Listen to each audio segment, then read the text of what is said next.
everybody. So we are the Hallmarkies podcast, and we're so excited to be here for a special episode of our podcast. I'm Rachel, and Amber's here. Hello, everybody. And we have a special guest. We have Alysa here from the Best Forevers podcast. Yes. And hi, Alysa. Thanks so much for coming on to our little podcast. Of course. This is for me, this is for my mom, and for my cat who just jumped up on the table here, and for friendship. So I'm all excited.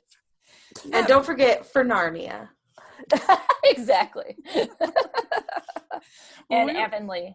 Yeah, that's right. Yes. Well, we're really excited to have you on. I wanted to have you on because I discovered your podcast through a friend of mine from work who was on your show. Yes. And we talk about romance so often on our podcast that I thought it would be kind of fun to switch and healthy. Yeah. I thought it would be kind of fun to talk about friendship and as a different kind of love and to talk with you. And so why don't you introduce yourself and tell us a little bit about what you do in your podcast? Yeah. So hello, everyone. I'm Alysa. I host Best Forevers, a podcast for kindred spirits. And my podcast is about celebrating and loving on friendship, as well as working through the issues that friends have. And really sort of my belief is that we don't give enough attention and due to friendship, that it is sort of quote unquote second-class citizen in terms of relationships. And I always joke that I came out of my mom's womb looking for friends, like, where are my friends at? There you go. And when I went to school, I always wanted to learn more about friendship, and I went to school for communication. And most of the research focuses on romantic relationships. And I was that annoying person in the classroom that's like raising my hand, what about friends? And people are like, shut up. And so I did my master's at Michigan State, and I did my thesis on friendship. And then I went to Penn State and did my dissertation on friendship. So it's something that I believe in, that I live, that I teach, and I study. So, but one of the things to know about me is, friendship, it sounds like it's all, oh, it's so sweet, sunshine and rainbows and all the good stuff. But I am really drawn to the dark side. So I teach a class called Dark Side of Interpersonal Communication, which focuses on dysfunctional behaviors in romantic relationships and family and friendships. And so I kind of am interested in how we can all be happy, healthy, and safe. And so trying to work through that dysfunction part of it. So I want everyone to have happy relationships, and sometimes we have to go down these dark paths to get there. So I realize, because I've watched a lot of Hallmark with my mom, that not a lot of it is dark. Although I have some points to make about today's feature film. I will say, though, that a lot of times when my mom and I watch TV, I want to watch Lifetime and she wants to watch Hallmark. So, but we watch the both together. So, yeah. Well, Lifetime is definitely darker, right? Someone is always stalked by someone else. Okay. It's the cautionary tale, we like to say. Of the Hallmark movies. Yeah. Well, and also I would say that Hallmark, most of the movies and shows that I've watched with my mom have focused on romance. So I'm really excited that you wanted to look at something else, because that's what I'm about. I'm like, let's do it. Let's talk about friendship and look at other relationships. I'm really excited. I'm excited to be here. And I would like to say, and no, they did not ask me to do this, but I just wanted to say before we get started that when I first saw your podcast, I immediately texted my mom and was like, Mom, there's a podcast for Hallmark. You need to go listen, because these are your people. This is your jam. And in the episodes that I've listened to, y'all are funny and fair about your critiques. You talk about things that I talk about in the classroom about communication. So it makes me really excited to hear other people talking about things that I think are so important to our life and relationships. So I just want to give a little shout out to you too, because y'all are Oh, awesome. stop it, you. Well, thank you. That's very sweet. I've really enjoyed listening to yours as well. I think I really liked your that I actually went and bought that book that you had the author on. Yeah, that I'm really excited to read that book. Really but good. yeah, and I appreciate that you talk about all different sides of friendship, because friendship is actually a really, really important thing to me in my life, because I've never been that successful when it comes to romance, oddly enough, that I have a Hallmark podcast, but so friendship is very, very important to me. And I do think sometimes in the culture that I'm in, as far as my religion and being Mormon and everything, like we focus so much on family, which of course is really good, but we can't forget that like the friendship is really important as well. I mean, even to, if you're going to talk about Christianity, like, that's what Jesus said was the truest form of love in a way, is to be a friend and to lay down your life literally for your friends. And so it is something that I think we should talk about more and try to put as more of a priority. But yeah, so I really appreciate I really appreciate what you do on your podcast as well. So Thank you. Yeah, it's just a love fest here. Yeah, let's just love each other for the next half hour. Is that good for everyone? Yeah. I mean, that's the thing. Life is already hard enough, and I think that in our culture that there's this idea that friends happen at this time of life, and then they're here at this time of life, and then they're not there, or they're not in the forefront. And I just think that life is already hard enough to navigate, and any resource or venue or relationship that can help us navigate the so-called life, I think is really important to our well-being. Yeah. So, yeah. The first question that I wanted to talk about is that how do you think that modern friendship has evolved? Well, in terms of this movie, what we're looking at is a cross-sex friendship. So I'll pull back for a second and look at general friendship. I would say that there are certain stereotypes that are placed on all types of relationships, and that includes friendships. And what we see is that men's friendships are often said to be less intimate, or maybe they're not as ideal or as successful as female friendships, and female friendships are seen as much more intimate. And I think the problem with that is that there are some sex differences that I think women might focus more on talking, but that men focus more on activity. And I don't think either one of those things, activities or talking, is anything less intimate or problematic, right? I mean, they're both helpful, they're both intimate, they're both important to building good friendships and having someone who has your back that can support you. But I would say that in terms of evolving, we're seeing more friendship, which I, of course, love. I think we're starting to see more of it. But that for men, there's still the stereotype like that you can't, it's like you have to call it a bromance, right? Yeah. That it's a romantic, and so we sort of see like the Jimmy Fallon and Justin Timberlake friendship, or those sorts of things. And I think we're starting to see more examples of men's friendships, but I don't think we have to give it some sort of label that makes it something like, well, it's okay to be friends if it's romantic. Like, no, you're friends, right? Like, why can't we just say that you're friends? Yeah. For female friendships, I think that sort of the point of the author who was on that episode you're referring to, Rachel, is that for women, like my mother, for example, maybe your mother's, for example, once they get married, it's like it was about family and the kids, right? And so I think that is not necessarily the case now. I think what we're seeing is that people are delaying marriage, delaying having children. And so what we see is that when people delay those things, that their friends are more important. And then when they do get married and do have kids, that it's, why should I have to give you up? Right.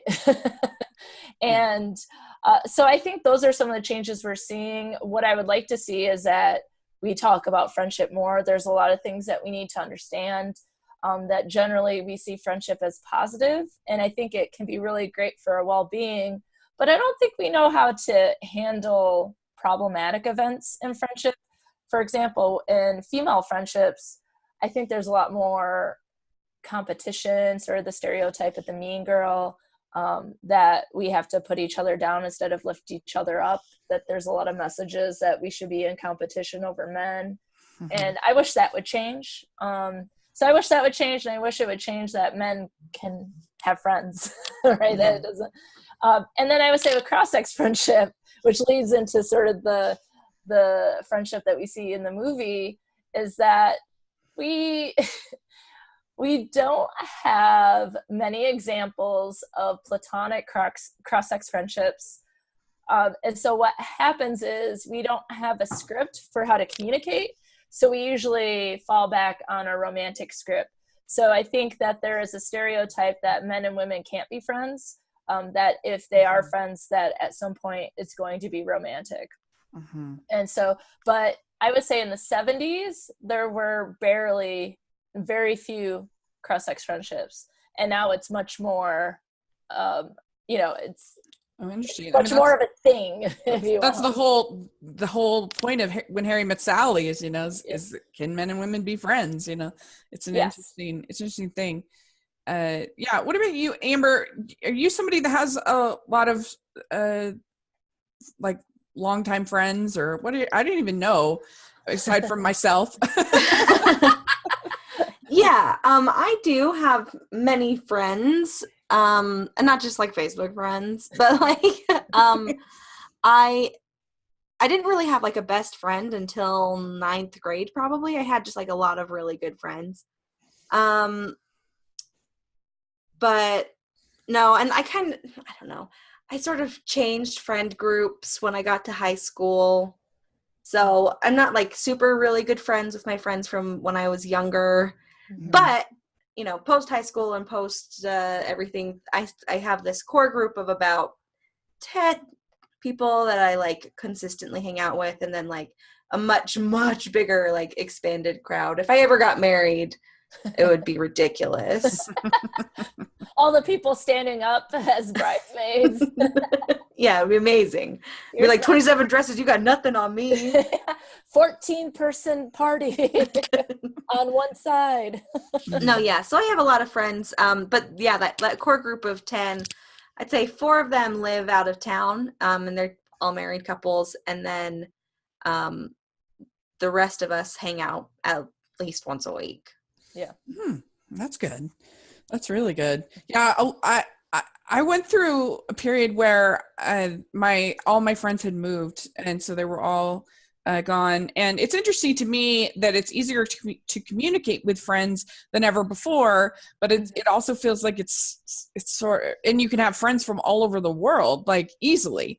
I have people that I regularly do podcasts with that are from Australia, from England, from all over the place, and so and I could consider them friends, like actual friends,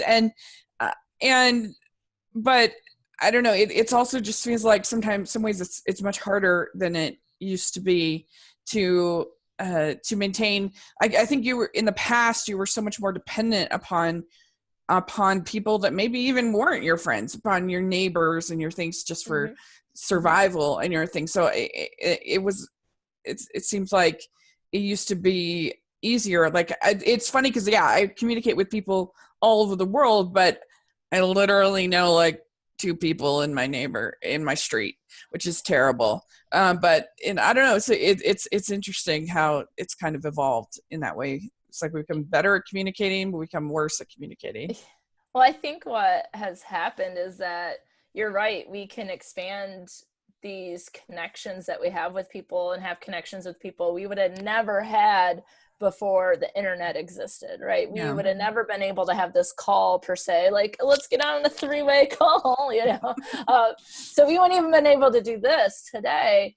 But I think what happens, and I think you see this in dating as well, like dating is now all online, and it's like whatever happened to just being like at a coffee shop and running into someone or having a friend introduce someone? Well, if your friend lives 5 states away, they can't really introduce you to anyone. Yeah. And so I think it's harder to make friends. And I've lived in places that are small towns, and so it's like not really fitting in, or the difficulty of finding someone who's into the same things that you are, or the timing of someone who's looking for a new friend because maybe they have their group that they hang out with, and so they're not taking applications, as I think the joke. Yeah, we're basically that. We're pretty exclusive now. It's all VIP. Okay. Like, you basically have to marry in at this point. Exactly. So that's the thing. I think it can be hard for people to make those face-to-face connections, which I think, online connections are great, but there is something about being able to sit down across from someone or to stop by someone's house. Like, my friend just had a baby, and so like Thursday and so she came over on Tuesday, like texted me, was like, do you want to go for a walk? And I was like, what is this? Like, it was completely out of the blue, which is great, but that's not something you can necessarily do with, say, my friend that lives in Vegas. It would have to be like, okay, I'm going for a walk right now. What time is it there? Do you also want to go for a walk? And then we can talk while we walk. Like, how do you, it just makes it a little bit harder to do things face to face, which can add a connection and quality that we might be missing in online communication. Yeah, I agree. Have you read or heard about the concept of the urban tribe? I've vaguely heard of it, so why don't you tell me a little bit about it? Well, I was just curious to talk about it because Amber and I are very big fans of Survivor. And I love Survivor! Oh, you do? Shut up, you just became our best friend. I've watched every season except the one that Rupert won, but I know him, so like, I think that's the only one I haven't seen. So technically he just won the like fan favorite. Yeah, like whatever that was. Like there was one that I think it was the first one he was on.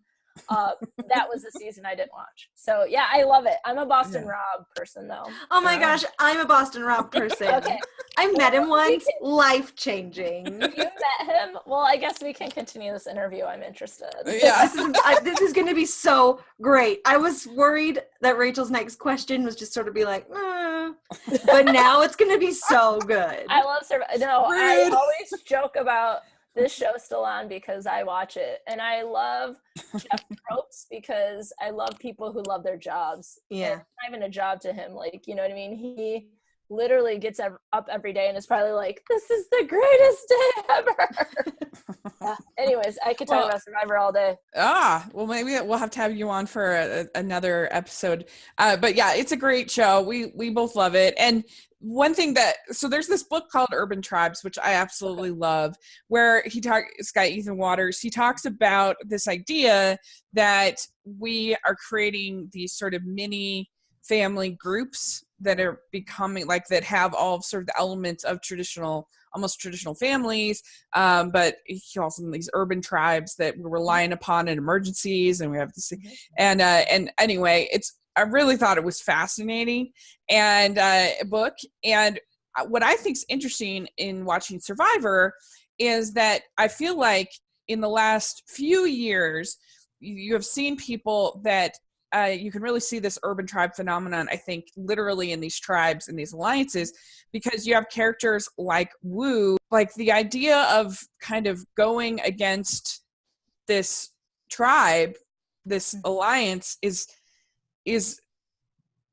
almost the equivalent of, despite the fact that they really haven't known each other that long, but there's this I think this sense of loyalty that it's just almost like the worst thing that you could possibly do is to betray your your urban tribe. And I remember that same summer, I don't normally watch Big Brother, but that same summer that you had Wu, that you had the same thing happen on Big Brother, where Cody also couldn't, brought Derek to the end because he couldn't that tribe was just so strong. And I'm just wondering if you see any of that there's this idea of sort of, if you see anything to that, this idea of this urban tribe mentality that we've been getting, where people are just it's just out of the question to sort of betray your sort of tribe of friends. Does that make sense? Yes. And I mean, my first thought is, well, I wrote it down because I'd like to read it because I think that is right up my alley in terms, really good. Because basically it's,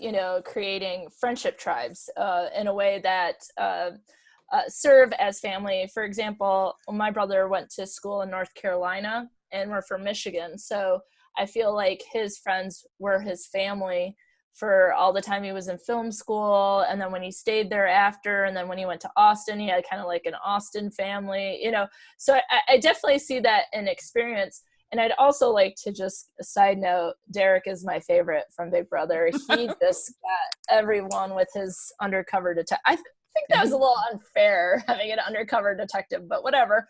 But I think you're right. I think we even saw in the most recent season with Dom, and who I like to call Donald Glover because he looks exactly like the actor in Childish Gambino. The guy who won. Wendell. Wendell, yes, thank you. I just call him Donald because he looks exactly like him. I even saw that, like, they wouldn't even turn against each other at any point, right? And so I think that there is this level of, we're starting to see that there are many types of relationships that are important to us. And family, to me, is important, as I'm sure it is to many other people. But for some people, the family isn't there, whether it be from people passing away, from distance, or from, I think there's this idea is that we always have to be with our families. But I think for some people, the family might not, I don't want to say it doesn't work, but, sometimes it's just like, people don't get along with their family, right? And so I think there's lots of things to consider that, but we need something. It is human to want connection, right? It's absolutely human nature to need it, to want it. We know from research that if children don't get affection in the first 2 years of life, that they're developmentally behind. We need connection with people.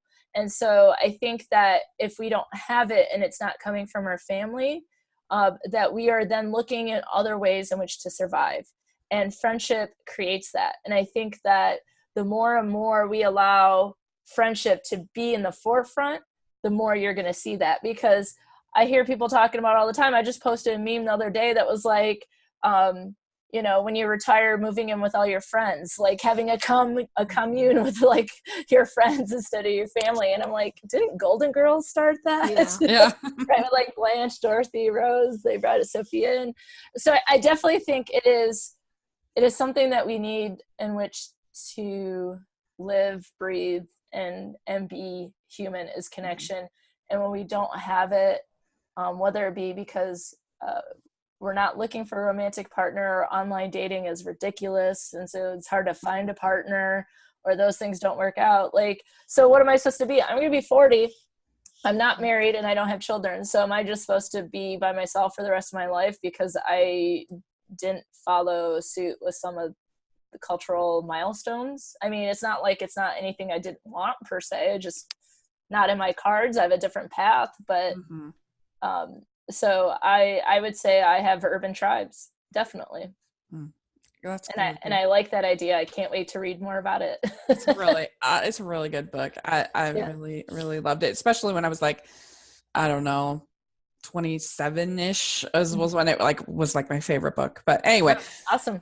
All right. Well, let's get started talking about the movie. We decided to talk about, there's actually not a ton of Hallmark movies that sort of explore friendship, but the one I thought of immediately was this movie called The 7-Year Hitch. And this was made in 2012. And Amber, why don't you tell us a little bit about what this movie's about? All right. Yeah. So the main girl, her name is Jessica. And she has this, it is Jessica, right? I thought it was Jennifer. Oh my gosh.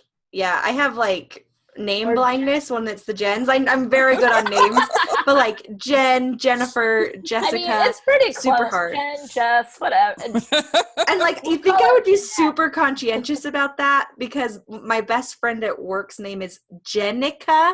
So it's like, to say we could call her Jenica or Janess. Yeah. So, and I just call her Janine just so I don't mess up because it's not even close, but she's fine with that. Nice. Anyway, so it's actually Jennifer. Jessica's about somebody else. Don't worry. There's probably several movies about Jessicas. And she and her best friend Kevin. Yes. That one's right. Yes. They've been friends since they were little kids, all throughout college, and then she bought a house and he, lived with her and was her roommate for 7 years. And now she's dating the worst person on earth. God. He asks her to marry him. We know it's so he can get a partnership. She doesn't, but she says yes. And Kevin is like, this guy is the worst. I'm just going to trap her into this common law marriage so this shenanigans can't happen. Yeah. Yeah. That's basically where we start. Yeah, that's very good. Yes. She has this roommate, and they sort of have, they've gotten to this comfort stage, I guess, where they're really used to each other. And overall thoughts about the movie. What do you think, Alysa, about it? I actually, you mentioned at the beginning there aren't a lot of movies about friendship, and I think I would watch more Hallmark movies if there were about friendship, right? Because I'm always looking for examples. And I wasn't sure what was going to happen, but I actually really enjoyed this movie. And in my notes, there's a couple things I'm like, sure, I don't know about that.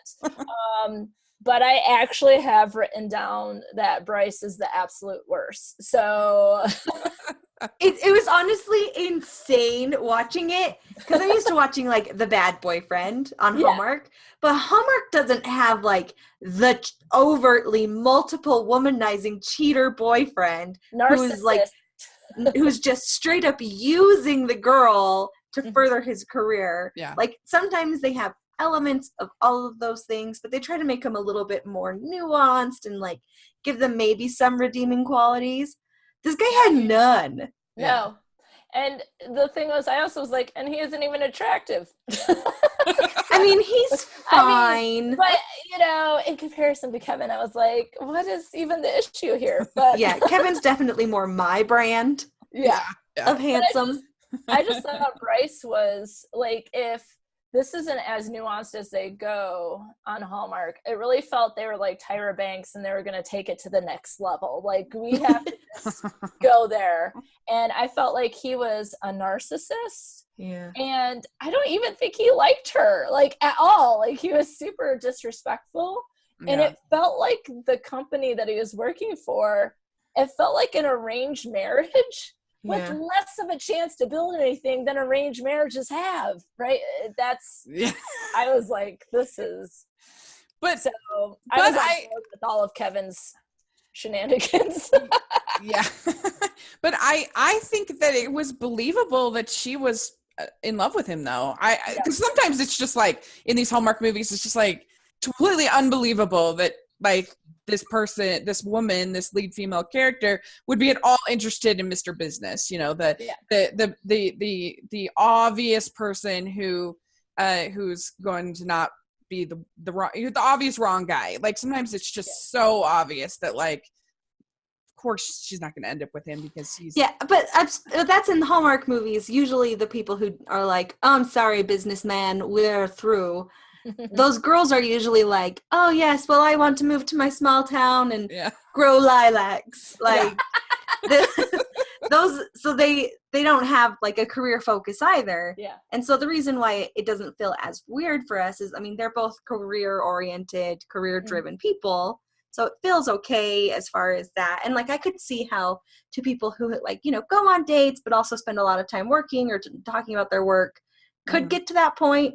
But I can't fathom at some point her friend that isn't Kevin was never like, no, yeah, Bryce is the worst. Like, oh yeah, Sally needs to get it together. I wanted to talk about this, especially in the context of friendship.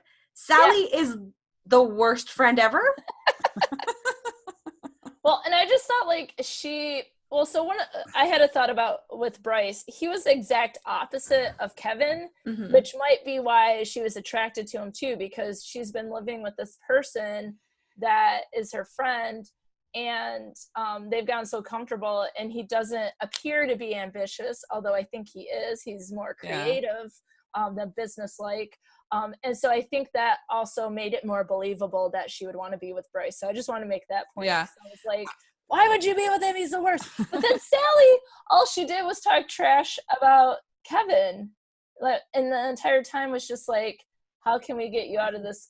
And so I don't know if it's because she's a lawyer. She's also business-minded. And so maybe for people who are really ambitious and motivated, it is hard to see people who are not, right? Yeah, like it appears to be lazy, but it's not necessary. There are lazy people, but I don't necessarily think that Kevin was lazy.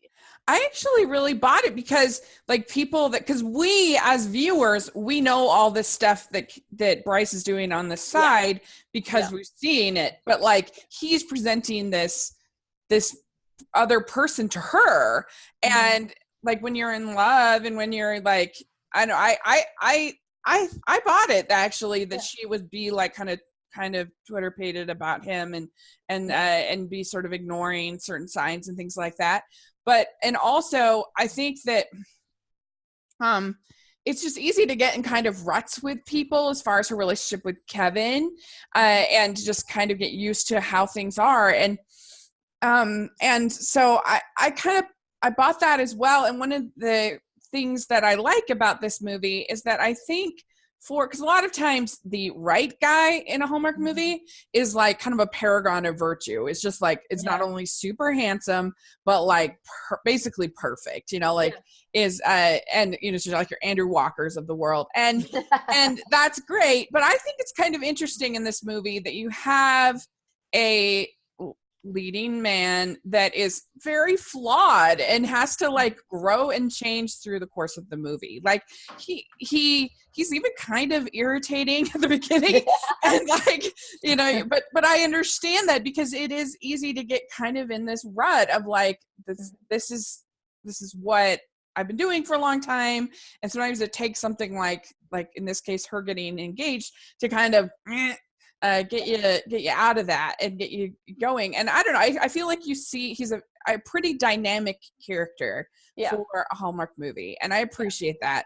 And so I don't know, I think I really enjoyed this. Amber, what about you? What were your overall yay or nay on this? What did you think on this movie? I had a hard time at the beginning. I'm not gonna lie. I knew you would. I was 100% I restarted it. I stopped and I was like, "Let me give this a day," and then I restarted. Yeah, it was not. I mean, at the very beginning, I was like, "Okay, this movie's gonna be like, we're watching it at 3 times speed." I am not on board.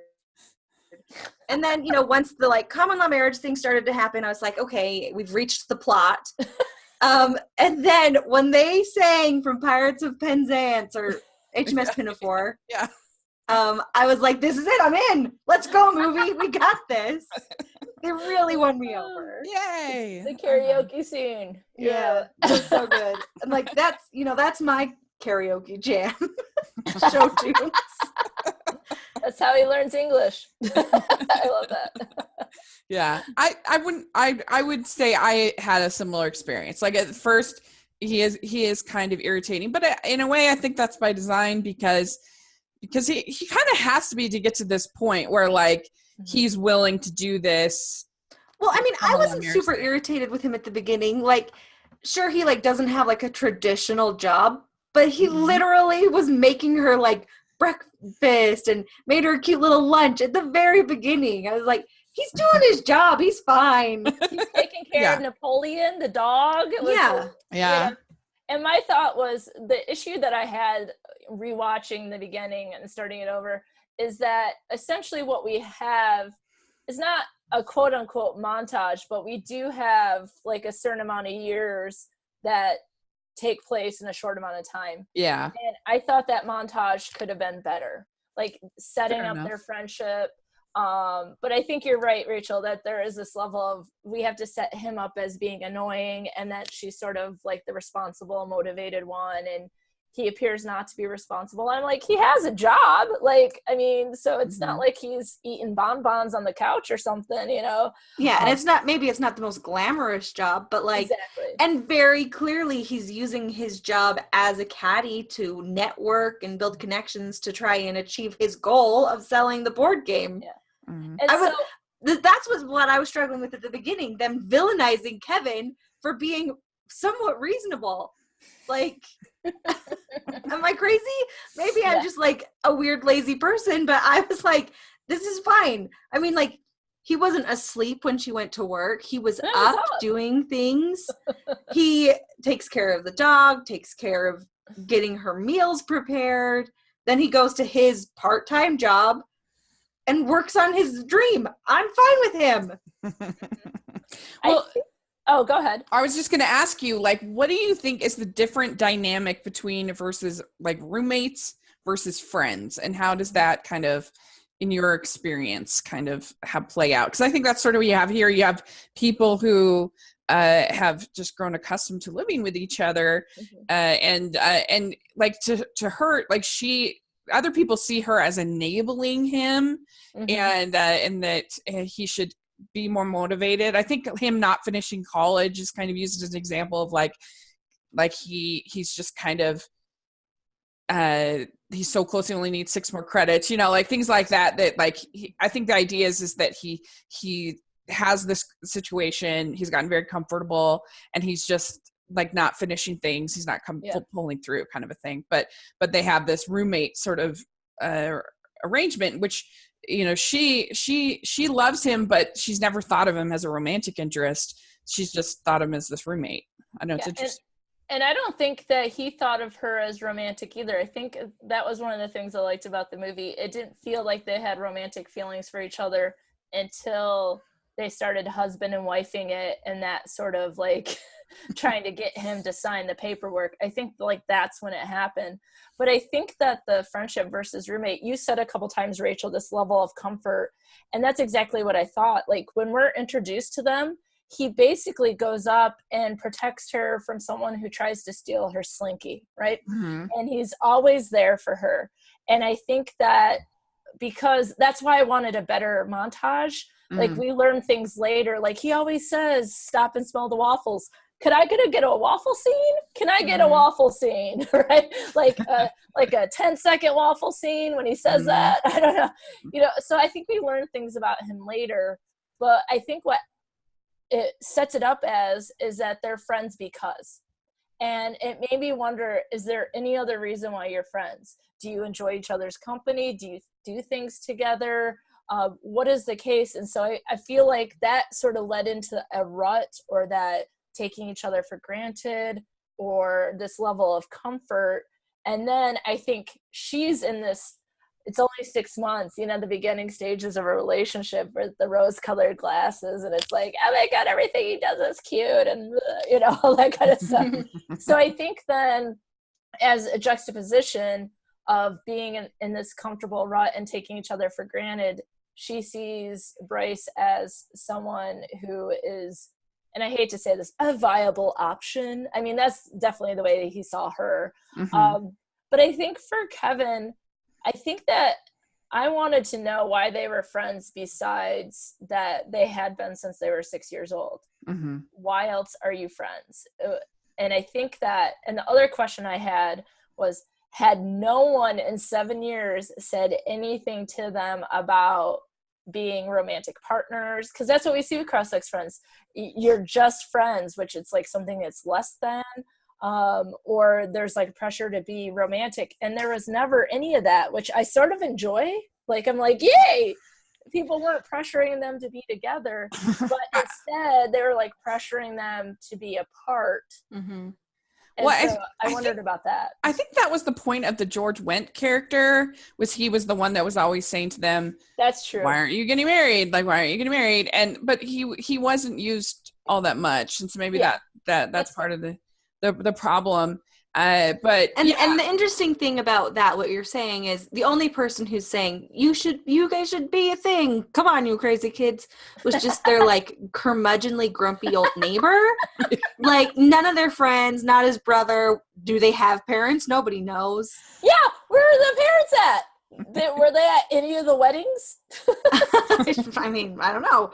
So I mean, if my grumpy old neighbor's like, hey, move your car, also marry that girl, I wouldn't be like, yeah, that makes sense. I would be like, oh man, grouchy old guy has no idea. That's so Whereas if Sally had been like, you and Kevin have been friends for a long time, is there anything romantic there? Like, do you guys want to think about this? She would be like, maybe. Well, and especially when they have the common law marriage party, you think the friends would be kind of like, I'm confused. What's going on here? Like, what are there? Zero questions. Well, I think the funny thing about that was I did not see Sally in that scene. So they were like, Sally, you're not invited. Yeah. And it was just negativity. Didn't he call her Satan at the beginning of the movie? Yeah. Sally Satan. Sally Satan. So yeah, she was not invited. But how do you think, Amber, the movie kind of wins you, aside from Pirates of Penzance, which is the best, how do you think it sort of wins you over in the end? I think the thing that wins you over is honestly the minute he starts building her that gazebo. Yeah. And that's because it's like what you said. It's something that she said that he didn't like, that paid off. Yeah. As opposed to the waffle thing, which we just got all payoff and no build up. Yes. And I think from the moment that you see that he is willing to do the extra mile for her, not even just like, oh, I'll just follow along with your plans, whatever. And he's doing that gazebo just to make her happy. And you realize also he's not doing this common law marriage thing so he doesn't have to find a new house. Like, he's doing it to protect her from this guy who he knows is cheating on her. And the absolute worst. The thing I also can't fathom about this movie, and this is where I was really having the problems with it, so it was like touch and go, I was going to quit, was when he was like, I saw him having an affair, and she is just like not listening to him at all. Mm-hmm. And I think is ridiculous. Like, if my friend was like, no, there's a thing going on with you, like my friend from childhood who I have lived with for 7 years, I'm just going to discount what he's telling me. I can't even believe it. That's fair. I agree with you on that, Amber, because I feel like a friend from 6 years old who saved your Slinky and is doing all these things for the dog, which I'm not clear whose dog it is or if they have the dog together. I'm not clear. But making you lunches, doing the gazebo, he deserves the benefit of the doubt. Mm-hmm. My friend from second grade, or my best friend who I've known since I was 17, I am going to at least listen and consider and take in what they have to say, because I know that they've been there for me all of these years. Mm-hmm. And this person has been here for this amount of time. And that rubbed me the wrong way. I do think that he deserved the benefit of the doubt. Yeah. At least a listen. Yeah, at least a listen. Exactly. Yeah. That's fair. I do think that was also sort of that when you were talking about the dog, I do think that was sort of a turning point for her as well, because she's panicking about the dog, and Bryce is just like, it's just a dog, big deal. And speaking of friendship, man's best friend is the dog. Like, it's really important to people as their dogs, and so the fact that Kevin would give up his meeting with this game guy, that he would give up that for the dog, like, really showed that he really loved her and that was his priority, more important than anything else. And that's what you want in relationship. And I felt like I needed him to be kind of, that's why I say I felt like they earned it, because I think that I needed him to maybe be a little bit irritating, a little bit immature at the beginning. And I feel like through her getting engaged, it kind of forced him to mature a little bit. Yeah. And then we saw him kind of grow as a character. I felt like he was a pretty dynamic character, and that this was one of sort of him being willing to give up this important meeting to help her and this dog was just a real sign that he had matured into a grown up. Well, and I think some of it was always there. It reminds me of when I teach group classes, and I'll have students come up and be like, this person isn't doing anything. And I'm like, well, tell me about it. Well, I want this done, I want that done, I want this done, da, da, da, da. I'm like, have you given them a chance to do it? And it's like, and then I go to the other person, they're like, they won't let me do anything. They don't trust me to do anything. So they do all the work and then they get mad. And I'm like, this is exactly the idea. It's like, there was never a chance for him to show her what he was made of, because they were in this sort of uncomfortable rut. And for me, it's one of the things that we talk about in class. It's called fatal attraction. And it's not like the movie with Michael and Glenn Close. It means that the quality that attracted you to a person, whether it be romantic or friend, is the quality that then annoys the crap out of you, right? So a couple I wrote down was like, a positive quality was that he was always there for her. But then that quality changes into a fatal attraction when he never goes away, right? Yeah. That he is funny, but then he never takes things seriously, or he's so chill that then it seems like he's lazy. So I think it's that sort of what happened. And then when you don't allow people to do things, then you can never see that it was always there in him. And I think there was like little green flags of yes with the lunches, but then you see these huge green flags with the gazebo and the dog. And I think that Bryce is nothing but red flags. And as soon as he was like, it's just a dog, I would have been like, boy, bye. My cats are my best friends. They mean the world to me. If anyone was like, it's just a cat, I'd be like, not to me. There's the door. See you later. Yeah. I mean, that says a lot. And you just have to listen. And I think that she wasn't observing or listening because she was so in love, and then they were in a rut. So yeah. Interesting. Yeah, I think so. And I think it's easy actually to get into that kind of rut where you're just sort of comfortable with people, that you can take them for granted and take the things that they do for granted. That, I mean, moms experience this. That's like the whole job of being a mom, is being taken for granted practically. That the kids, I mean, and they're kids, so what can you do? But like, kids just expect their mom to drive them everywhere. They just expect their mom to to make them delicious meals and things. I remember one time my mom made this, like, she was like, it was like a pantry meal, and she made these broccoli stems and wheat germ, and we were like, we never let her forget it. My mom makes these delicious meals, and and like the one time she kind of phones it in, we're like, you remember the one time you made wheat germ for dinner? Poor mom. But I don't know, we just kind of take it for granted that they're going to do what they're going to do, and that you almost feel sort of affronted when they don't do it, or they're imperfect or flawed or whatever kind of thing. I think it's easy to do.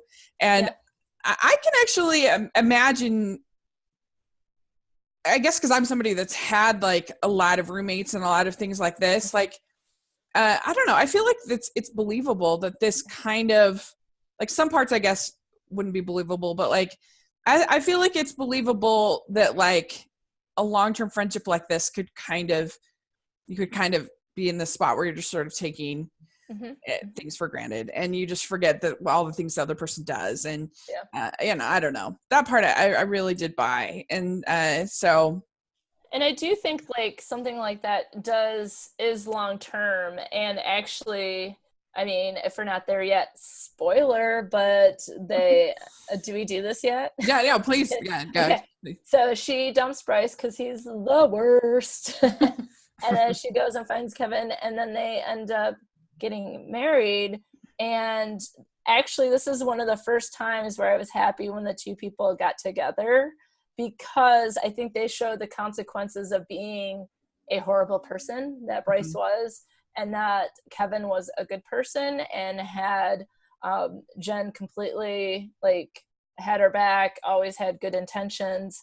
It is really, the ending I do think is satisfying, because you've seen her kind of, you know, I love when she first takes off her ring that Kevin had given her, and she feels that kind of like emptiness, you know, that like this thing that she had taken for granted, that it's now all of a sudden gone, and she has that, and it's like something is just really, really missing. And yeah, and I think the ending is really earned, and it's, you know, it's the classic rom-com rush to the airport, it's bus station, whatever, kind of, it's a scene. Yeah. But I thought it's really cute. It's really sweet. Yeah. And that reminded me, thank you. You made an excellent point that it's like, I mean, the metaphor of the ring is basically we don't know what we have until it's gone. Yeah. But the point I was going to make that I forgot was that because they've been friends since they were 6, they do have that long term. I think that their relationship would last. And so that was also why I liked the end, because I think that, I mean, I think the closing line is something like, the first 7 years were practice, the next 7 years we'll get it right. I just think that they've been together as people. They need to figure out different ways to be together. But because they do have, I'm hoping, a missing montage, a really stable background and beginning, that typically what you see is people who are friends and partners will be long-term. And so there might be phases of where it feels like they're roommates and there isn't romance, and, you know, maybe that ebbs and flows. But I was happy. I was like, yes, you go get Kevin at the local bus station. Yeah. So, yeah, I enjoyed it. You, Amber, did you like that ending? What did you think? I did. I also liked where he was like, will you marry me? And I was like, I mean, I know you guys have known each other your whole lives, but you just like kissed for the first time ever. And then she was like, probably someday. And I was like, oh, you know what? That's an appropriate answer. Yes. I was like, you know, okay, if you get married, that's fine. We don't need to do it today. Yeah. And then I like that I feel like he must have known that's what she would have said. Otherwise, he wouldn't have asked, because it was a weird moment. And then what she answered, I was like, oh, it was just a fine moment. Great job. Yeah. So I did like it. I felt like she should have had green at her wedding, frankly. Oh my gosh, I wrote that down in my notes. Where's this green? And like, it would have been amazing if, I mean, okay, so this is things that would have taken this movie to the next level. Yeah. A friendship montage, and then we get payoff on their friendship. Yes. And then at the very end, obviously, wedding at the gazebo, green something at the wedding, and freaking waffles. Napoleon was there, which I duly noted as well, walking down the aisle. The one other thing I would add to that would really take this to the next level is that we see that, again, the consequences that the company is like, you don't get partnership. And then Bryce is the worst without partnership. Yeah, I mean, I would be fine also if he just like ends up getting partner anyway. Yeah. Because I don't really care what happens to Bryce one way or the other. That's true. And it feels believable to me that somebody who's that much of a shark would find a way to make his way to partner. Yeah. Yeah, sadly. Yeah, but I agree. I see what you're saying, though, that seeing him kind of get his punishment would have been kind of fun. Maybe not the most realistic, but it might have been kind of fun. But he's just so disrespectful to her that I don't know. Maybe like the lady from the company at least saying something like, oh, you were just using her to get married, or, you know, to get partnership. Yeah. And then if she would have said something like, I like your, something like, I like the way you work, and then he got partnership, I would be even okay with that. Like, okay, fine, you're with your people. You're with the whole family of sharks. Yeah.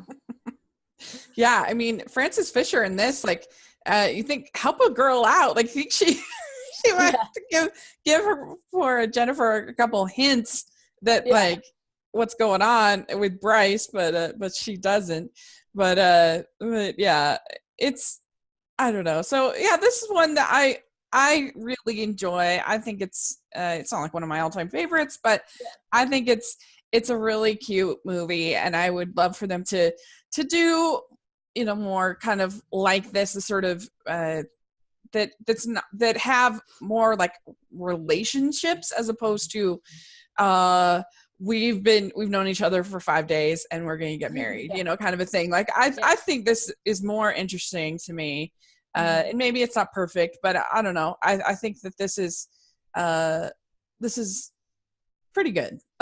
So I think so. I was pleasantly surprised, and there were a lot of points where I was like, oh, this is going to happen, and then it didn't, and something else happened. And I always get excited about things that you think are going to be predictable and are not. And so I think that's cool. And even though we are talking about friendship, it's still a cross-sex friendship, which does kind of go back to using romantic scripts, and then they do end up together. So it is a friendship that leads into a romance. So I'm like, I want to see more straight up friendship where the partners might be there, but the friends are too.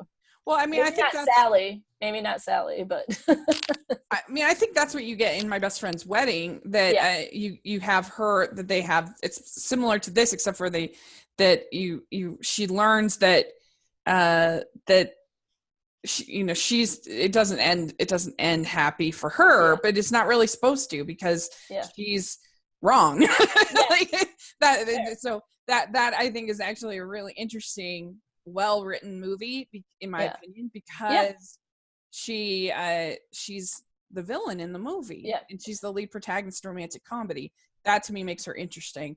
And they had this long friendship where they agreed that they would get married if they were still single or whatever. And you have the Cameron Diaz character who's just like perfect and sweet and lovely, and her having to kind of come to the realization that that she was wrong. And I don't know. So I think that's sort of, and that's another way to kind of take the story. But this is probably as close as Hallmark at least is going to give us to that kind of narrative, I think. I could definitely see Hallmark going some kind of wonderful, like, Ducky Andy situation. Yeah. That's a good example, too. I mean, Pretty in Pink. Yeah. Pretty in Pink, Ducky and Andy, because they end up just being friends. That's what I was going for. Obviously, that's some kind of wonderful is very, friends to partners. So yeah. All John Hughes. Pretty in Pink is one of my favorite movies, though. I will stand by to my death that Blaine was the worst. But Blaine is the worst. It's all guys with the names starting with B. No, just kidding. Yeah. Bryce, Blaine. I would give this one 4 crowns. I think that it's pretty solid. I think that, like I said, I appreciate that they have a flawed leading man that grows and learns through the course of the movie. I think that you have sort of an interesting dynamic. I think that it is actually pretty funny. Things like the Pirates of Penzance moments, I don't know, just like moments in the script that were kind of silly and funny to me. And it's very sweet. And like a moment that I think is funny is when she's going over the parts of being a common law, and she's just kind of like, oh, shoot, oh, we did that, or oh, we did that. That's funny to me, and so I think that it works. I think as a romantic comedy, as a romantic movie, I think it's sweet, and so I give it 4 crowns for me out of 5. What about you, Alysa? What do you think? I'm back and forth between if I can do halves, like 3.5 to 4. Yeah. Oh, girl, I do like 3.87s all the time. It's fine. This one's a 3.74 for me. I actually really enjoyed it in terms of, like I said, I don't think it was as predictable as I thought it might be. I do like that. For me, I hate to see people who do things that are inappropriate or wrong. Like, I guess I don't want to be judgy in terms of like what's inappropriate, but overall, like the disrespect from Bryce, I think on many different levels, most people would see as inappropriate. I do like to see that not being rewarded. And so that to me is something that I like. What I didn't like was obviously I thought that their friendship needed more buildup. And maybe we might have saw some more what was happening during the 7 years, because I kind of want to know why they got so comfortable. But I do think it highlights a lot of interesting things about friendship, about a lot of times people be like, well, why are you friends? Well, we've known each other forever. And so is length of relationship enough of a quality to have a successful long-term friendship? I think that it also gets at the idea that the things that people like about us are also the things that we annoy them with. And so when that happens, is it something that we want to end? She took the ring off, she wants him out of the house, that sort of thing. Or is it something of figuring out why this is annoying me now and how I can work with it and sort of move forward with it? And so I think she needed to have that realization of, is right in front of me, and needed to give him a chance. And I think that the other reason I say 3.5, and this is maybe and that's a good score. Like, that's positive. I might be a little picky, but I don't like that there's like a problem that he is a caddy and wants to design games. I think he has a different personality and goals than other people in the movie, and there's nothing wrong with not going to college or not finishing college, or that there are a lot of valid and important and meaningful work in the world that isn't in business or law. So, I think they were trying to show that he just doesn't finish things. That was sort of the point. Oh, yeah, he always quits. No, you haven't given him a chance. Yeah, that's fair. That's fair. What about you, Amber? What do you think? Yeah, so I actually ended up I did split the difference between you because I gave it a 3.75. So woohoo, check out me, I'm super average. But that's a pretty good score for you. It is a pretty good score for me. I really did have issues with Sally. Like Sally, I could not understand Sally being that way as a friend. I feel like Sally's the worst friend ever, and for me, she was almost as bad as Bryce. That's fair. And so I think maybe even just because we were doing this with a friendship emphasis, her Sally really was a problem for me. But pretty much everything else I really enjoyed. I felt like I could understand the motivations for all the people. Like, I may not get why she likes Bryce, but there's so many people that like people that I don't get, that it's just love is crazy. But yeah, so I felt like it was pretty good. It did have that slow start, but 3.75. Very fair. Great. Cool. Can I add something to that Please. Amber said? You're right in terms of talking about Sally, and like for Kevin, it was his brother who was his friend. Where was he in the opening scene when they moved? Like, where did that kid come from? When did he have a brother? That wasn't really clear from the start. But I think that that's one of the things that we see in romantic comedies is always the same-sex friend. And in this case, I'll count the brother as that have a very minimal role. And so they're, it's like Ludacris and what's the one movie, No Strings Attached, or, the classic, we were just talking about this, Judy Greer is always the best friend, but it's always like a minimal part. And to really highlight friendship, I think they need to have a bigger role in these romantic movies. That's fair. That's fair. I did think it was a little bit funny though, like the jabs that Sally would make about real lawyers. Like I thought that was pretty funny. It's like, is there a sequel when her and the brother get together? Because it seemed like it at the wedding. Yeah, agreed. Definitely. Well, this has been really fun. I really enjoyed talking with you, and I found it very interesting. And I definitely would encourage our listeners to go over to Best Forever's, check out Alysa's podcast, because it's really, really good and very interesting. And I think you guys will really like it. We'll find your podcast, on your social media, all that fun stuff. Yep. So I'm on all your favorite podcast listening apps.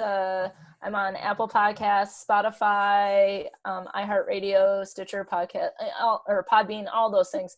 I have a webpage. It's bestforeverspod.com. You can listen to the podcast there, but then I also have a tab for surveys where you can tell me friendship stories that will be incorporated into the show. And so there's lots of different topics. And if you don't see a topic that fits your friendship story, you can email it to me at bestforeverspod@gmail.com. And then Instagram, Facebook, and Twitter is all Best Forevers Pod. So awesome. That's so great. And Amber, where can people find you? As always, I'm at Amber Brainwaves on Twitter, and that's it. Great. And you can find me at Rachel's Reviews on YouTube and on iTunes, where I talk about particularly animated films and the latest movies that are coming out. I talk about with my friends. So I think you really enjoy it. And and make sure you're following us, Hallmarkies Pod, on all of your platforms. Give us your ratings and reviews. We really appreciate it.